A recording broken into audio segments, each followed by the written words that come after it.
എന്ത് ഭക്ഷണം കഴിച്ചാലും പല്ലുകളുടെ ഇടയിൽ കുടുങ്ങുന്നു. എന്തുകൊണ്ടാണ് ഇങ്ങനെ സംഭവിക്കുന്നത്? ഭക്ഷണം പല്ലുകളുടെ ഇടയിൽ കുടുങ്ങാൻ രണ്ട് കാരണങ്ങളാണുള്ളത്. ഒന്ന്, പല്ലുകളുടെ സൈഡിൽ നിന്നും പോട് വന്ന് അവിടെ ഒരു ഹോൾ ക്രിയേറ്റ് ചെയ്യുമ്പോൾ ആ ഹോളിൻ്റെ അകത്തോട്ട് ഭക്ഷണം കുടുങ്ങാം.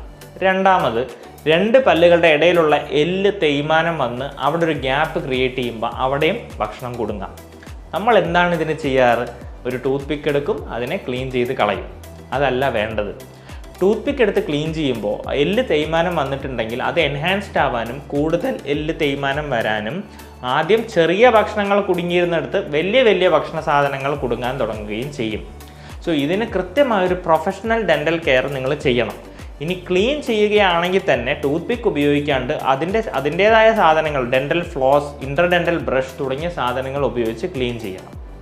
സോ ഇനി ടൂത്ത് പിക്ക്, ഈർക്കലി, സേഫ്റ്റി പിൻ അതൊന്നും വേണ്ട. നമുക്കൊരു പ്രൊഫഷണൽ ക്ലീനിങ് മാത്രം മതി.